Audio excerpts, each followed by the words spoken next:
The catalyst for this deep dive into the past was a vast collection of scattered materials that we have finally managed to piece together into a coherent picture.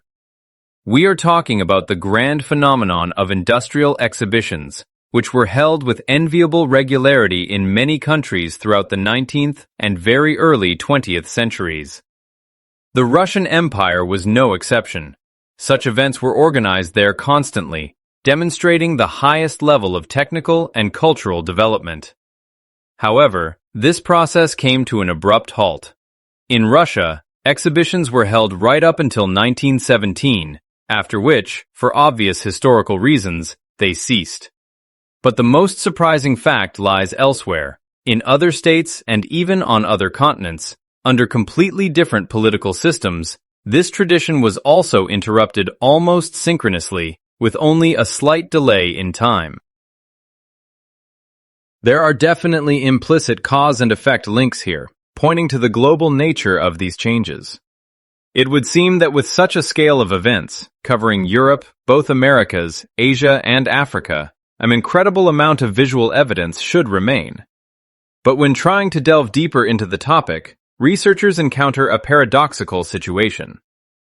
On domestic resources, photo catalogs of these events are practically non-existent in the public domain, while digitized text reports and dry statistics exist in unimaginable numbers. Foreign archives appear slightly better stocked, and it is there that unique materials occasionally surface, including those regarding Russia of that time, which in itself raises many questions about the preservation of historical memory. To solve this riddle, we must turn to the center of the world's exhibition life of that period: Paris. It was the Universal Expositions in France that set the tone for global development, from art to the military industry, and participation in them was considered mandatory for any country wishing to remain at the vanguard of progress. The main action unfolded in the monumental palace of the Champ de Mars.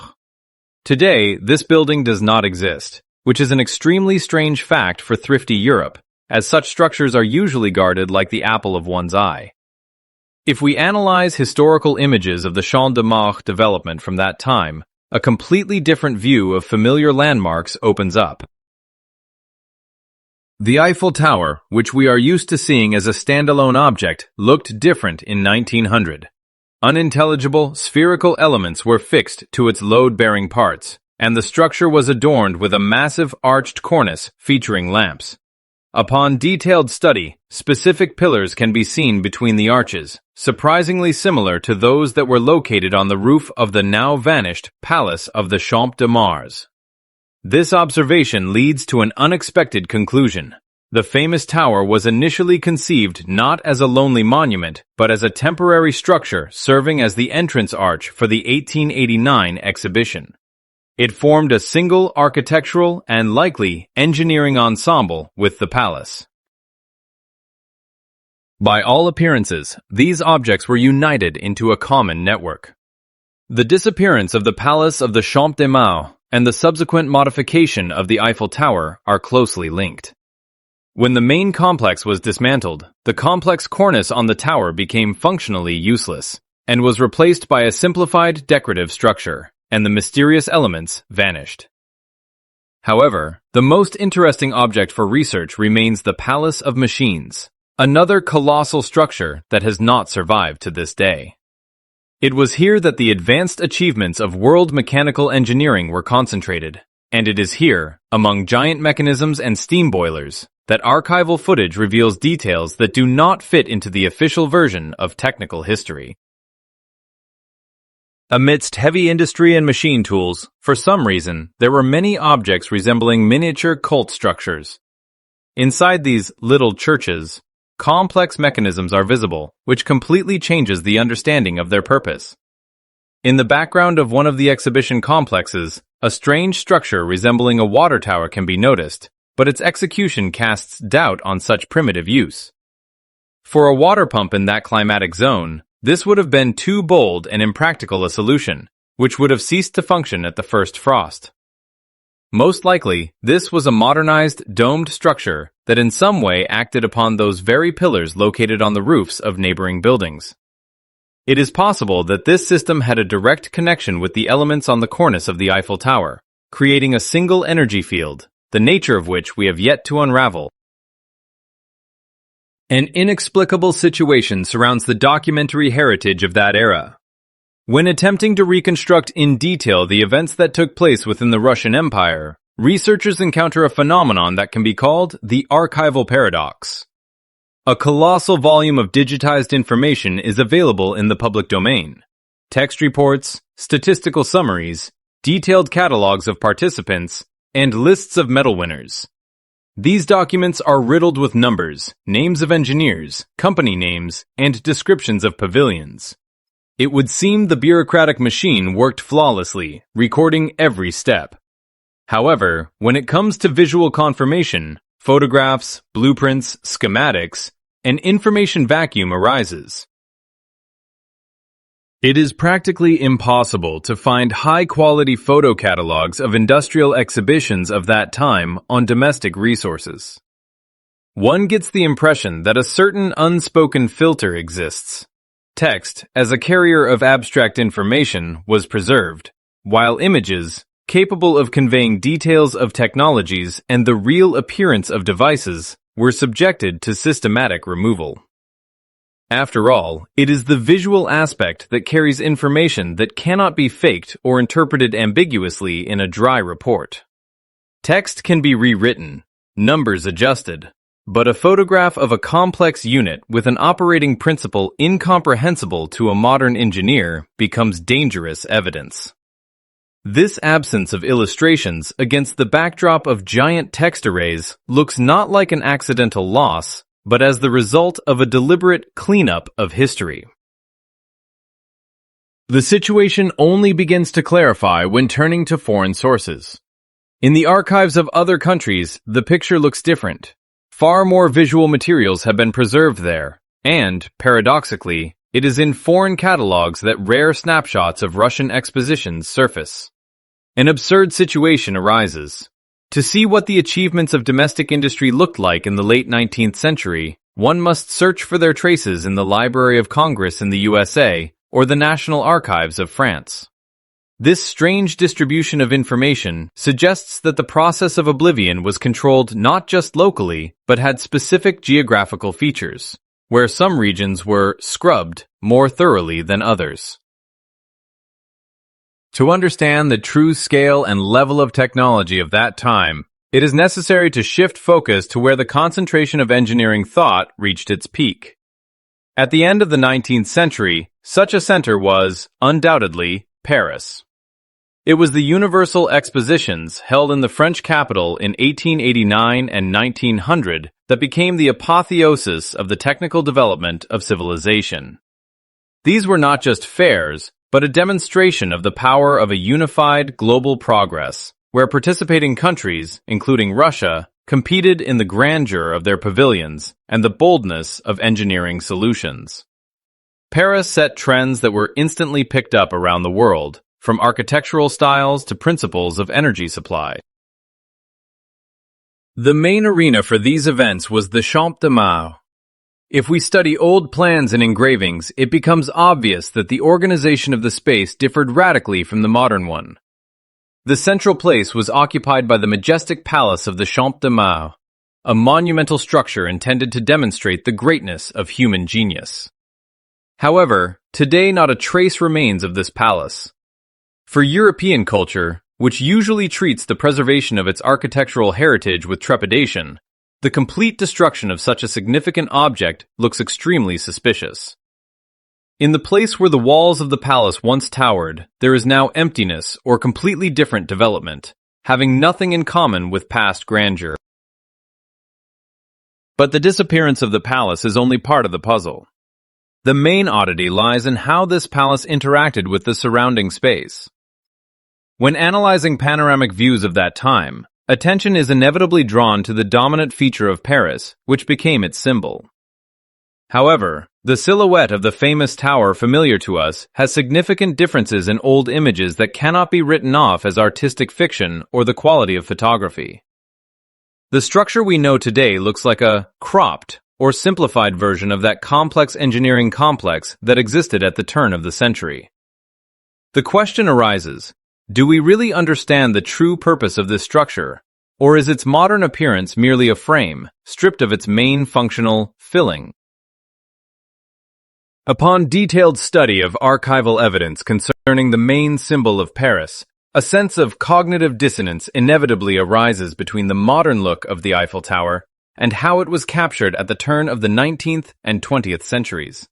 What tourists today perceive as a finished monumental object, upon closer inspection, turns out to be merely a skeleton, deprived of its most vital functional organs. Historical documents from 1900 demonstrate a structure possessing a number of details inexplicable from the point of view of traditional architecture. On the load-bearing elements of the tower, fixed spherical objects are clearly visible, the purpose of which is not clarified in official reference books, and the body itself is girdled by a complex arched cornice equipped with electric lamps. Particular attention is drawn to the structure of this vanished cornice. If we analyze its device, it becomes noticeable that specific vertical pillars were installed between the decorative arches. These elements bore no obvious load and did not support the structures above, which rules out a purely constructional purpose. The riddle begins to unravel if we compare these details with the architecture of other buildings of that era, in particular with the now-lost palace of the Champ de Mars. On the roof of this colossal structure, absolutely identical pillars were located, lined up in strict geometric rows. Such an exact coincidence of forms and sizes on two different objects cannot be an accident or the whim of a decorator-architect. This points to the existence of a unified technical standard. The Eiffel Tower was initially designed and erected not as a lonely spire, but as a temporary structure fulfilling the function of an entrance arch for the Universal Exposition of 1889. This status of entrance arch should be understood much more broadly than just a passageway for visitors. The tower formed a single, inseparable ensemble with the Palace of the Champ de Mars. Their proximity and the presence of identical pillar finials indicate that they were nodes of one chain, an integrated engineering network. Probably, the tower played the role of a giant antenna, receiver, or transmitter, which interacted with the equipment installed on the roof of the palace. It was a symbiotic system where every element was necessary for the functioning of the whole. It is this interconnection that explains the subsequent metamorphoses that happened to the Iron Lady. As soon as the exhibition ended, and the decision was made to dismantle the Palace of the Champ de Mars, the single circuit turned out to be broken. The disappearance of one of the key components of the system made the functional equipment on the tower itself useless. The complex arched cornice, with lamps and mysterious resonator pillars, ceased to fulfill its technical task. Subsequently, in the process of so-called reconstruction, these elements were dismantled, and simplified decorations appeared in their place, mimicking the former shapes but devoid of internal content. What we see now is essentially a powered-down device, of which only the casing remains. Surprisingly, even the survival of the tower itself was presented as a happy accident, because as a temporary structure, it was subject to demolition. However, it was saved, having been previously stripped of its technological stuffing. The disappearance of the Palace of the Champ de Mars, which was an integral part of this energy complex, looks like the intentional destruction of evidence that allowed one to understand the operating principle of the entire system. After all, if we assume that the pillars on the roof of the palace and on the tower were elements of wireless transmission or generation of energy, then it becomes clear why they were removed so hastily when the need to demonstrate miracles fell away. The connection between the buildings was carried out on principles that today might seem like science fiction, but for the engineers of that time were obviously a working reality. The tower rising above Paris was only the visible part of the iceberg, the tip of a giant machine. But if it served as a transmitter, or perhaps a resonator in this chain, then where was the heart of the system located? Where was the main power node generating that energy which made the lamps glow without the wires and cables familiar to us? The answer to this question leads us to another grand structure of that exhibition, which suffered an even sadder and more mysterious fate. It was wiped off the face of the earth completely, leaving not even a foundation behind. We are speaking of the legendary Palace of Machines. Among the multitude of lost architectural masterpieces that became victims of inexplicable oblivion, a special place is occupied by the legendary Palace of Machines.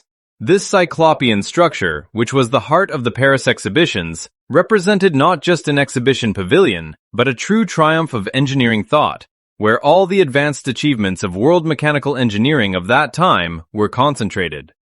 However, the fate of this giant turned out to be tragic and mysterious. Despite its uniqueness and the colossal cost of construction, the palace has not survived to our days. For pragmatic and thrifty Europe, such wastefulness, the demolition of a fully functional and majestic building, looks, to say the least, like a strange phenomenon. The fact remains, the space where the pinnacle of human technical progress was demonstrated was cleared to zero, as if someone were trying to hide not only the structure itself, but also the principles embedded in its design. When analyzing surviving images of the exterior of this complex, researchers discovered details that categorically do not fit into the official historical narrative.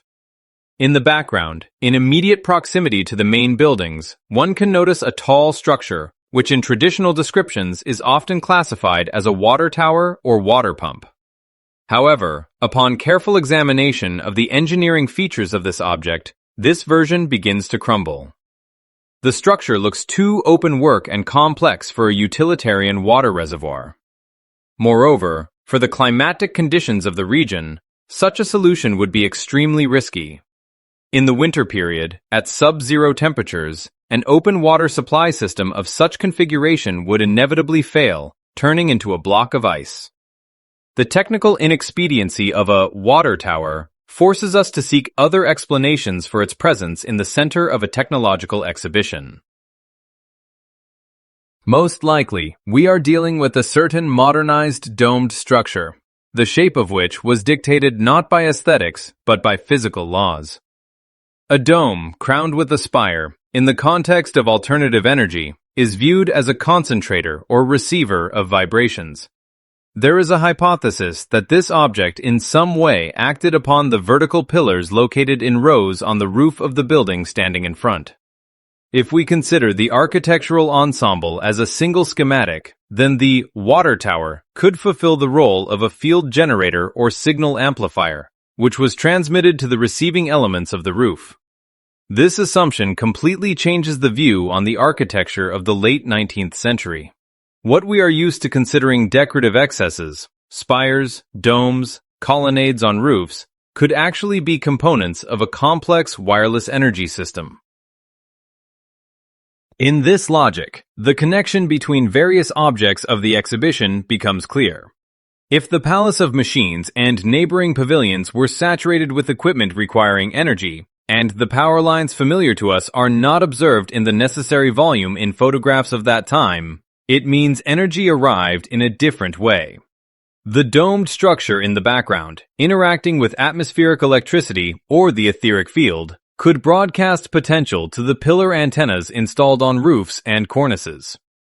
When this technology was recognized as dangerous or undesirable for widespread distribution, the need for such specific architectural forms fell away. The demolition of the Palace of Machines and the dismantling of the mysterious tower in the backyard became the logical conclusion of the era of free energy. The destruction of these objects looks like covering tracks. After all, if the building had remained standing, engineers of future generations would inevitably have asked the question about the purpose of the strange metal rows on the roof and their connection with the detached tower. Demolition allowed the history of technology to be rewritten, leaving descendants only pretty pictures and stories about steam engines.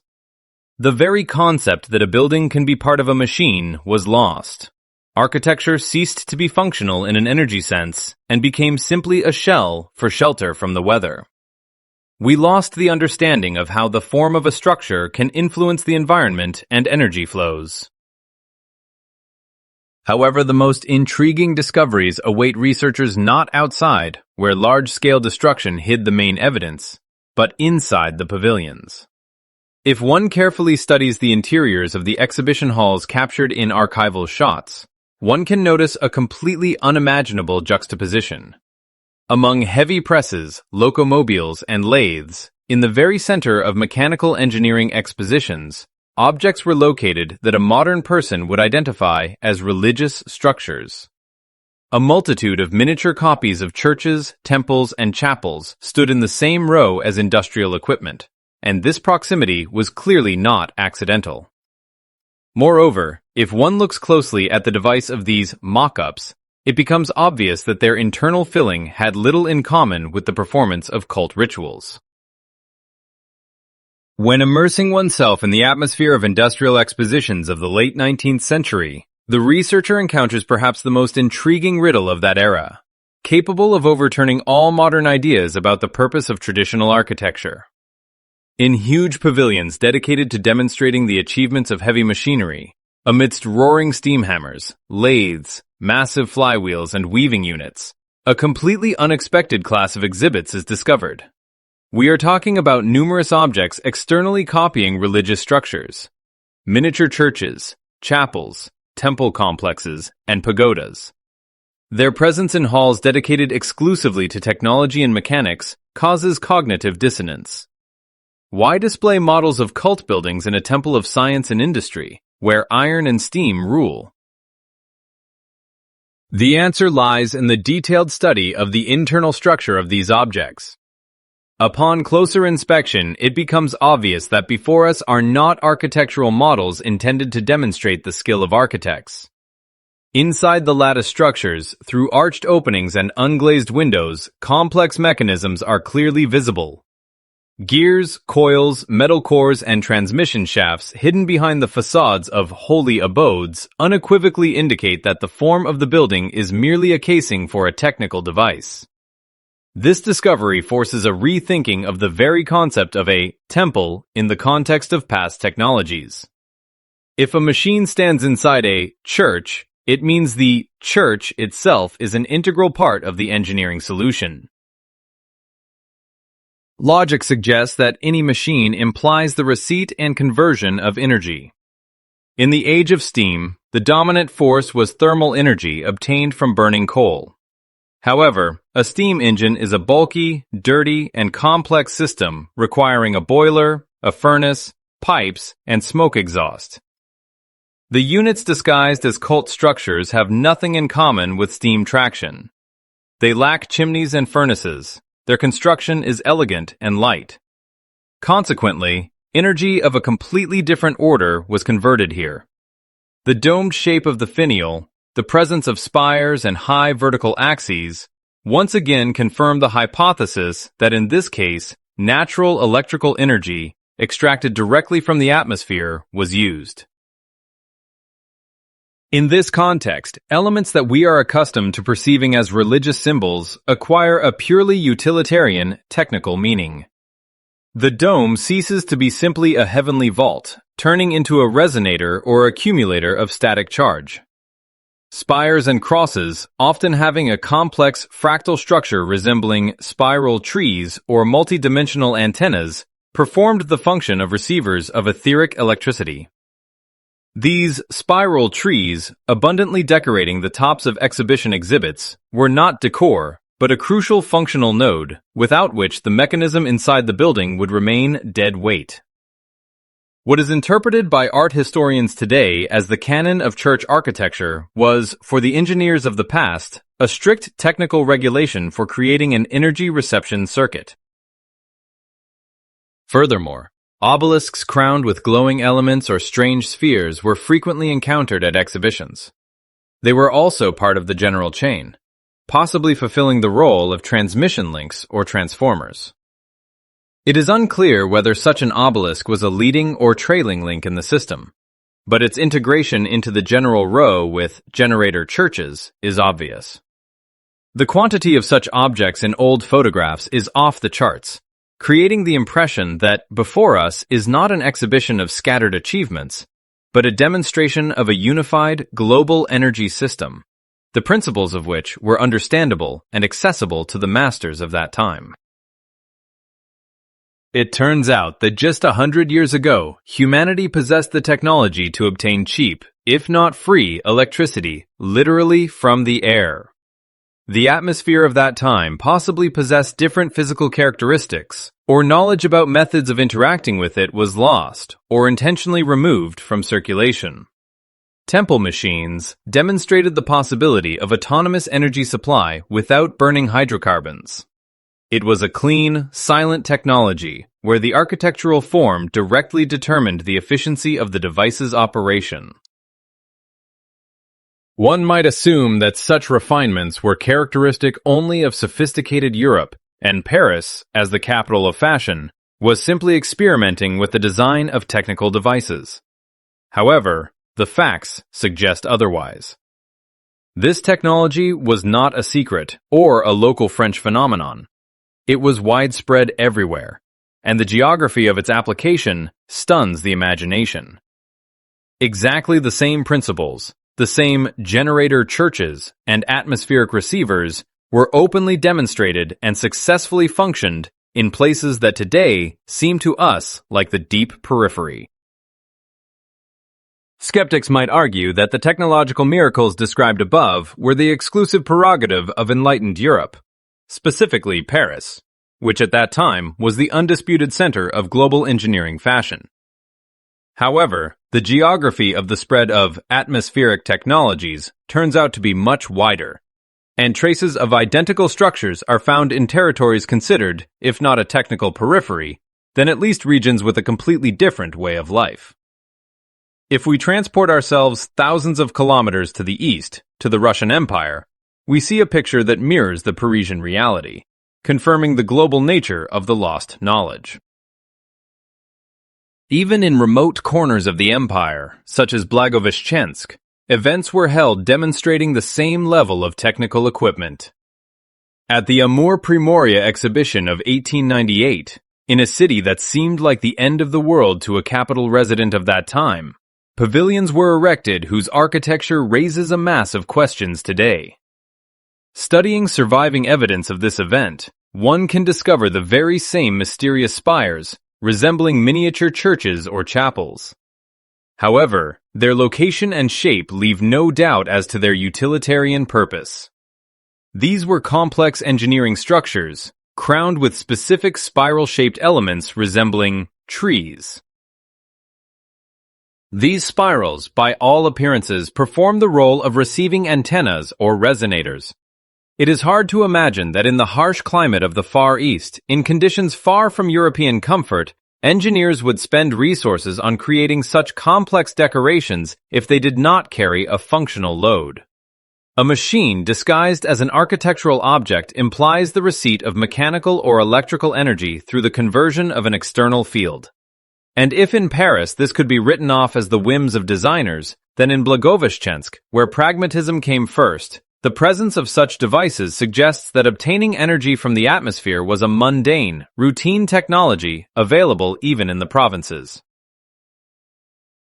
However, the true scale of Russian participation in this global energy network is revealed in Nizhny Novgorod.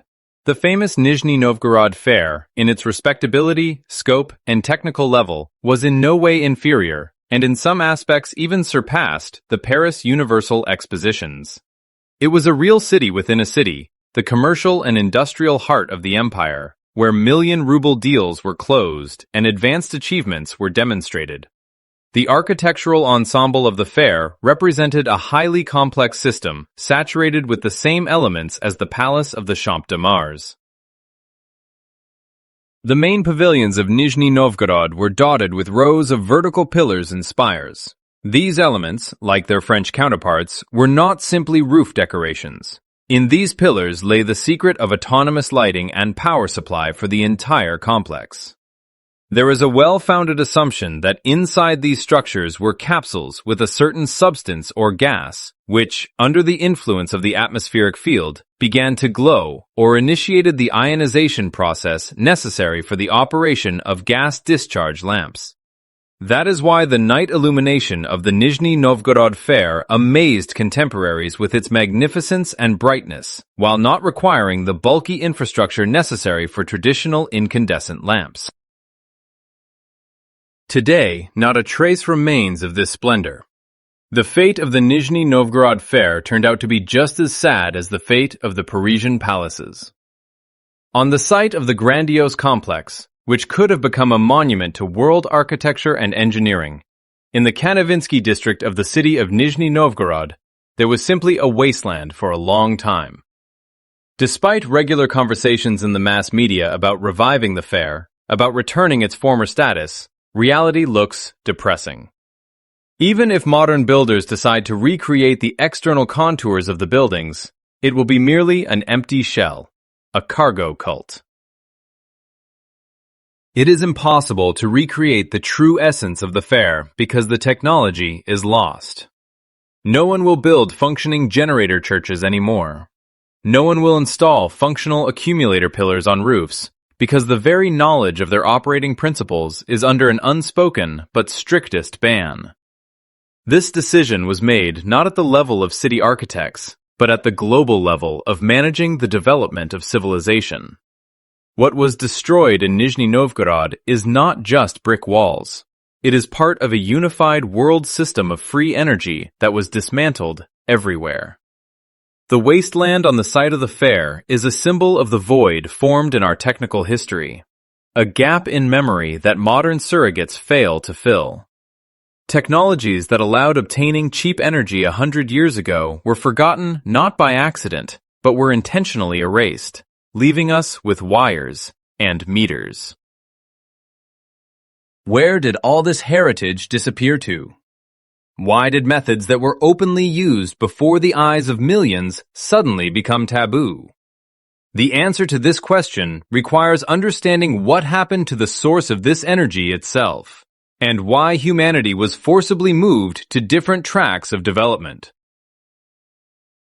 If we accept as an axiom that the architectural forms of the past, spires, domes, colonnades, and obelisks, were not merely decorative elements, but functional nodes of a global energy network, then the question inevitably arises about the nature of the force that powered this system. All facts indicate that 100 years ago, humanity knew how to interact with atmospheric electricity on a level that seems like fantasy today. This was not the burning of fuel to rotate turbines. It was a process of direct extraction of potential from the environment. We can assume that the planet's atmosphere itself at that time possessed different physical-chemical properties, was more saturated and conductive, which allowed energy to be obtained literally out of thin air, using resonant circuits, the role of which was played by temple complexes and exhibition pavilions. In this light, the figure of Nikola Tesla, whom official science is accustomed to viewing as a phenomenon of a brilliant loner ahead of his time, acquires a completely different meaning. It is quite likely that Tesla was not so much a discoverer of unknown horizons as the last keeper of a passing era, a man who was allowed to openly use ancient, previously generally known technologies during their twilight. His famous Wardenclyffe Tower strikingly resembles those very structures that stood en masse at industrial exhibitions in Paris, Chicago, and Nizhny Novgorod. Perhaps Tesla was trying to adapt old principles of etheric energetics to new conditions. Or maybe he was the only one allowed to demonstrate these capabilities while the global puppeteers decided the fate of the energy future of civilization. However, after Tesla's death, or rather, at a certain historical moment in the early 20th century, a sharp paradigm shift occurred. Technologies that allowed obtaining energy without wires and meters were thoroughly purged. There is a hypothesis that this could be related to global changes in the Earth's atmosphere, some natural cataclysm that caused the etheric field to weaken and old resonators ceased to function. But the version of an artificial ban looks more plausible and cynical. Wireless energy is impossible to control. It cannot be sold by tariff. A meter cannot be installed on it. For emerging transnational corporations and financial elites, such technology represented an existential threat. That is why the bet was placed on hydrocarbons and wired current transmission. This created the consumer's dependence on the supplier, allowed building hierarchical systems of resource and capital management. Certain powerful forces decided to dismantle the old world not only physically by demolishing palaces and melting down equipment, but also mentally. A giant machine for rewriting history and physics was launched. Knowledge about obtaining cheap energy was declared heresy or pseudoscience, and equipment was destroyed or hidden in closed vaults. We, the descendants, were left only a truncated version of reality, where electricity is obtained by hard labor and costs money. If we delve even further into history, examining engravings and paintings from the 16th to 18th centuries, we can discover amazing evidence that electric illumination was not an invention of the late 19th century. The Kremlin, European castles, city streets in ancient images are literally flooded with light, the nature of which clearly has no relation to oil lamps or torches. This confirms that technologies of atmospheric electricity existed for centuries, being commonplace for our ancestors. Tesla merely tried to modernize what was the norm before the era of the Great Ban. In the early 20th century, an event occurred that divided technological history into before and after. The masters who possessed the secrets of building resonant generators were gone. Blueprints vanished, and physics textbooks were rewritten for new generations who were destined to live in a world of wires and sockets. A global mass deception occurred, calculated for 5 generations ahead, and today we live inside this artificially created matrix. The destruction of exhibition pavilions was an act of final cleanup of evidence. A global governing force placed a veto on free energy, directing civilization along the path of burning subsoil resources, which guaranteed control and profit. Proof of this forced change in the technological order lies on the surface. One only has to analyze how sharply the appearance of those same industrial exhibitions changed just a few years after the described events. The difference between expositions before 1917 and after 1920 is so striking that it is impossible not to notice. It was already a completely different world, devoid of the magic of the engineering genius of the past. To be finally convinced that the global change in the technological order was not natural evolution, but a forced demolition, it is sufficient to turn to documentary evidence dating to the period after 1920. The contrast between the eras before and after is striking and causes a sensation of deep systemic degradation. If we look at archival materials of Parisian exhibition halls from 1923, a completely different world appears before us. The sensation of lightness and etheric saturation of space has disappeared. In place of the majestic temples of science and mysterious resonant structures came utilitarian, heavy everydayness, which became our reality for a century to come. The first thing that catches the eye when analyzing this new world is the change in the character of lighting. Instead of flooding shadowless radiance, the nature of which was hidden in architectural forms, we see dismal strings of incandescent electric bulbs suspended on crude wires.